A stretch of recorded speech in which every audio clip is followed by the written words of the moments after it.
கர்த்தாவே, ஏன் தூரத்தில் நிற்கிறீர்?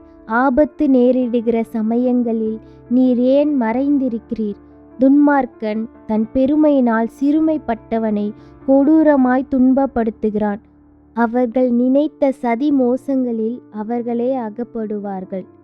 துன்மார்க்கன் தன் உள்ளம் இச்சித்ததை பெற்றதினால் பெருமை பாராட்டி பொருளை அபகரித்து தன்னைத்தான் போற்றி கர்த்தரை அசட்டை பண்ணுகிறான். துன்மார்க்கன் தன் கர்வத்தினால் தேவனை தேடான். அவன் நினைவுகளெல்லாம் தேவன் இல்லை என்பதே. அவன் வழிகள் எப்போதும் கேடுள்ளவைகள்.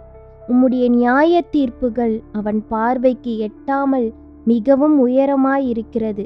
தன் எதிராளிகள் எல்லார் மேலும் சீறுகிறான். நான் அசைக்கப்படுவதில்லை, தலைமுறை தலைமுறை தோறும் தீங்கு என்னை அணுகுவதில்லை என்று தன் இருதயத்தில் சொல்லிக் கொள்கிறான். அவன் வாய் சபிப்பினாலும் கபடத்தினாலும் கொடுமையினாலும் நிறைந்திருக்கிறது. அவன் நாவின் கீழ் தீவினையும் அக்கிரமமும் உண்டு. கிராமங்களின் ஒளிப்பிடங்களிலே பதிவிருந்து மறைவிடங்களிலே குற்றமற்றவனை கொல்லுகிறான். திக்கற்றவர்களை பிடிக்க அவன் கண்கள் நோக்கி கொண்டிருக்கிறது.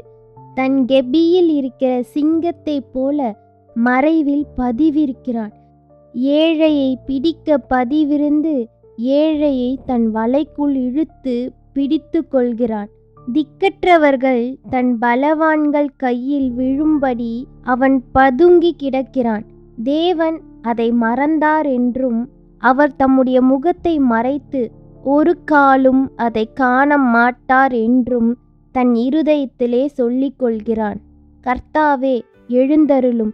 தேவனே, உம்முடைய கையை உயர்த்தும். ஏழைகளை மறவாதேயும்.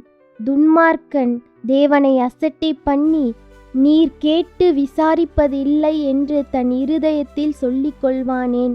அதை பார்த்திருக்கிறீரே, உபத்திரவத்தையும் குரோதத்தையும் கவனித்திருக்கிறீரே, நீர் பதிலளிப்பீர். ஏழையானவன் தன்னை உமக்கு ஒப்புவிக்கிறான். திக்கற்ற பிள்ளைகளுக்கு சகாயர் நீரே. துன்மார்க்கனும் பொல்லாதவனுமாயிருக்கிறவனுடைய புயத்தை முறித்துவிடும்.